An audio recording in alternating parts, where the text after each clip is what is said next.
Now, I spent yesterday afternoon hearing all about a whole lot of the fabulous new book releases that are coming our way in the next few months and some of the authors that we hope we'll be able to bring onto the show in 2020. But today, I'm so glad to finally be able to flag one of last year's releases. I only had a chance to get to it in the December holidays, and I'm sorry I waited so long. The author, Tracey Farren, will be no stranger to our audience. I think many of you loved her novel Whiplash. I know many of you loved the adapted movie version, Tess. Reminded that book was shortlisted for the Sunday Times Fiction Prize. And like Tess, Tracey's latest book, the Book of Malachi, is a story of the marginalized, of the overlooked, and of the voiceless. In this case, the literally voiceless, because her protagonist, Malachi, has no tongue and literally cannot speak when we meet him at the start of the book. And yet he does have a voice, and it's a voice that is going to stay in my head for a very, very long time. One that is filled with warmth and humour, but also sadness and a lot of soul. The novel is called The Book of Malachi. It's published by Kwela Books, and it is going to linger with you long after you've turned the final page. Tracey, it's so lovely to finally have a chance to get you into studio to talk about it. Welcome. Thank you, Pippa. Thank you very much. Yeah. Hi, everybody. Physically voiceless, but of course not without a voice, because we have access to the inner world of the character. He's the narrator of the story, even though we don't have the kind of dialogue with other characters that you might expect from a typical book. Malachi is... Can we say the perfect man? He's somebody who listens more than he speaks, which is quite unusual. And that listening really is what changes everything for him. Now, I don't want to give away too much of the plot for our audience, but will you sketch for them where we find him, who he is at the start of the novel? Okay, so Malachi is a victim of civil war, and he's been disabled or handicapped by a horrible incident. And he is, when we meet him, very disconnected, grieving, and he has secrets. He doesn't communicate. He doesn't want to communicate because he's only really barely half alive, emotionally very cut off. And he is offered an incredible opportunity. A huge pharmaceutical company says, Malachi, come with us. We want you to work amongst murderers and the kinds of people that are very similar to the ones who destroyed your life and maimed you. We're going to use them to excellent ends. And in exchange for your work, we will graft a new tongue for you. So Malachi gets this chance to become whole again. He gets this chance to become alive and to re-enter the world, to engage again. He has huge hopes and dreams. It's no secret to say, it's no spoiler to say that he ends up in the deep sea on a rig, on a defunct, abandoned oil rig. And his expectations and his reality diverged horribly from there. I mean, it's something that's sticking out from what you just said. He gets the chance to become whole again, thinking that it is the missing tongue, which is what is missing from him and making him less than whole. And you realize as you read this book that the tongue is only really a small portion of what is missing and broken in Malachi, that is kind of the most obvious sign of a much deeper seated trauma and those secrets that he's keeping. And you say that he has deliberately cut himself off. I mean, he has refused to learn sign language. He has refused to let the people around him know that he actually is literate. He can read and he can write. There's no reason he couldn't be using assistive devices to be able to speak. He has chosen to cut himself off entirely. And we learn as the book goes on perhaps why he's done that and what is going on in his head about how he feels about himself and his past. And as you say, he's offered this opportunity then to be transported into this place, which seems like an offer of hope and becomes anything but. An opportunity for transformation for the character. But what they ask of him is not what he can do. Tracey, they ask of him to be exactly who he presents to be in the world, to be, a mute man with no history, who cannot tell their secrets, who will not engage with the prisoners because he can't speak to them, and will be the perfect employee because he can't tell anything if he sees something wrong, and he can't have any power of any sort because he is so at their mercy because of what they offer him. Talk to us a little bit about the journey of transformation he undergoes there. Yeah, I mean, they want him, they choose him very carefully because confidentiality is the most important thing about this job. So if he speaks, he's out of there, but much worse than this, he finds later. And then he is the perfect candidate because he's heavily prejudiced against these people. He walks in there full of hatred and blame. because they are very much like the people who have ruined him and ruined his family. But he finds that he needs to realize that more than anything, he needs to communicate, and he needs to remember, and he needs to go deep into the shadows. He thinks that they're incredibly evil and he's incredibly good when he walks in there, but he finds out that he has a huge conscience sitting there, and only through them can he mine through it, because they speak to him all day long. He has no choice. He has to listen. And the process, his memories are triggered. So it's very hard to talk about this book without giving away too much. Oh, the plot, yes. Yeah. And the thing is, it sounds incredibly dark. It's dark. It's hell of a dark, but it's incredibly good news, ultimately. And Malachi has a sense of humor, thank goodness. That's very disparaging and wry, and that carries you through his interactions, because he, as I say, he's amongst people who've done some hectic things.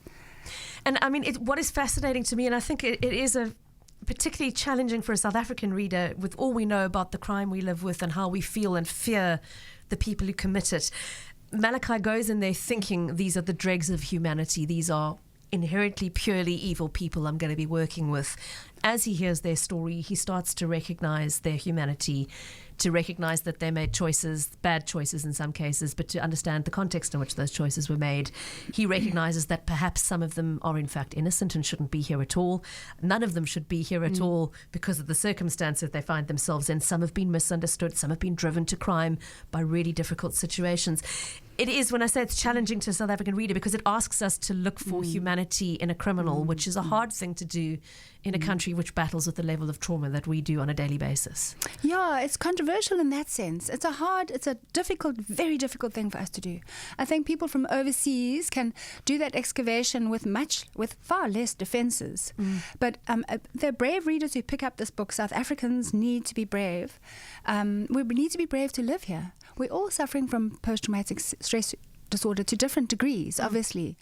And this book is actually asking us to go and settle into the presence of some baddies, like the people across the robot, in the neighboring, the neighboring township or the neighboring suburb, who has murdered his 3 children, who has done this or done that. I'm talking. I shouldn't just say he, because there's some fantastic female antagonists in this story.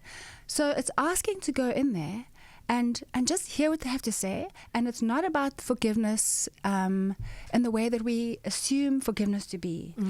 We assume forgiveness to be like this. You've done something horrible, and even though you've done something absolutely dreadful, I forgive you. For me, I don't know how that's possible, that anyone can do that.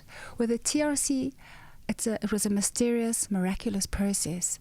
And in the South African TRC process, I think forgiveness was very much more complex than that. The forgiveness that came out of that was only made possible by perhaps an understanding, some kind of insight into the baddie. So in a way, reading the book is like a bit of a personal TRC. And it's not saying, I'm probably talking too much now, but it's not saying, let's forgive these guys, let's be kind to these guys. It's not saying that at all. It's saying, remove them from society. If they're really dangerous, of course, remove them from society. It's saying that. And then it's also saying, Please just try and understand that they arrived in the world as beautiful, smiling babies, like all of us, who all they ever wanted was love, That does not excuse what they've done, but just recognize that. And if in our present justice system, if the things that they've done don't come to justice, and very often we know it doesn't, it absolutely doesn't, just understand that they are married to their victims, and that they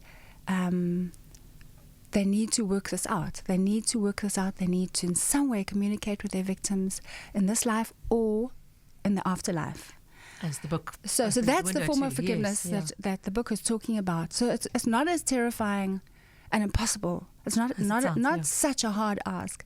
But I went into the book. I wrote the book because I thought it was impossible, and I wanted to investigate. So I sent Malachi in to do the investigation for you. Yeah. And it's Malachi who comes to this recognition that ultimately someone needs to treat these people like human beings, and recognizes that the fact that they are being treated like caged animals, and we won't say more than that, is not right and is not something that he can live with.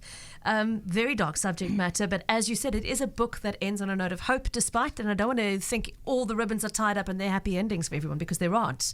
But it is a moment of hope, and it's hope from the form of the little guy. It's the man with no voice who steps into the role of a hero of sorts, recognizing how uniquely unsuited he is to that role, struggling with himself all the while, knowing what it means to him in terms of personal cost and loss, decides to reach out. I won't say more than that, but it does end on a hopeful note. Lucy on the SMS line asking, what made you imagine such a difficult character? Was there some spark of inspiration for the story? You know, I think it was really the experience of living in the crime capital of the world. I was living in Fishhook, of all places. I ended up living in Fishhook. It felt like not through choice. I was living in the back of Fishhook on a blind rise. I was very cut off from my sense of what the world should be. There was not much happening there. And I was hearing about atrocities committed really close by, all around in the country. It was at the beginning of the crime wave, the latest, most intense crime wave in the last few years. And then I was doing the Course in Miracles, which is this beautiful book that gives you a daily meditation about how we're all one and we're all made of love and we definitely share the most beautiful common source. And I thought, no, how could I possibly share a soul with that guy who's just done that? Yeah. And Fishhook people hide away. They used to in the old days when I lived there a few years ago. It's become a lot more sort of representative of our country and a lot more integrated. But it was white. It was pretty old, and it was conservative, and very quiet. So I just had to go and see. Okay, I needed to send somebody in to find out what could I possibly share. While I'm hiding away from the world with these, behind these curtains, behind this Vibercrete wall, with all these people who are also hiding, let me go and really check out if there's a way of integrating or not, because it feels like there isn't, with people who've done shocking things. And I was surprised. I was really surprised with what the character came up with. Okay. That was my inspiration. I think living in Fishhook. That's the short answer. Thank you. Probably not the answer somebody was expecting, because somebody else was asking whether the Book of Malachi and the Bible was inspiration. Now, I was intrigued, and I know the answer to the question from my research. The answer is no. You didn't actually know. I think you might have at some level been aware of the existence of a Book of Malachi, but you didn't know what was in it to any deep degree before you wrote this book and gave it the title, did you? Yeah, no, I have to say I'm actually quite horrified to say that I actually didn't know that it was the last book of the Old Testament. Apparently the darkest as well. I found out afterwards, after I'd written it, after we'd named it, after it was published, I think, or in the final stages of publishing it. And I love the parallel, actually, because it was the last book of the Bible, and it was where God was saying, guys, if you don't get your act together, I am going to visit such horrendous punishment on you. And the Book of Malachi that I wrote without any awareness of that parallel says, guys, if you don't get your act together, you are going to suffer. It's going to be sore. And don't think you can throw off people that you've hurt, because you, in some way, you're going to live together until you reconcile. And it's saying, and you're behaving in the most horrendous way, but you've just forgotten who you really are. So in a way, the message, I'm sorry to the very devout Christians, and we might get phone calls after this, but in a way, I don't know if that's what the Old Testament was saying, because I don't know the Old Testament at all, but my conception of it tells me that the Book of Malachi, the novel, contradicts the main message in the Old Testament. Okay. It's intriguing, So, and thanks yeah. for asking the question Yeah. and reminding me to go there with you. Just before we run out of time, I have to ask, I mean, I know you personally wrote the screenplay for Tess. Whiplash became the movie Tess. Are you going to adapt Malachi for screen? And if so, do you already have in your mind who is going to play that character? You know, I would love to, but there's interest from a really good production company in England, and they probably have their screenwriters in mind. So I'm not sure if I'll be writing it. Okay. And before I wrote the novel, I actually had a feeling that I might not be the scribe for the script. I'm really keen to move on to something lighter. I can understand that. Yeah. Okay, but I'm really glad to hear that there is interest, because I think it would adapt very well, and it would make a formidable psychological thriller of a film. So I, for one, will go and see it if and when that happens. In the meantime, I hope our listeners will go and read it. So the Book of Malachi is still in bookstores. I'm a couple of months late in post-launch in getting Tracey into studio. So glad we finally had the chance. Tracey Farren is the author. It's published by Quayler Books, in stores now. And the year is young, but so far definitely my read of the year into the month of January. I'm so glad I finally got it, and lovely to have had you on the show with us today. Thank you, Pippa. Thank you.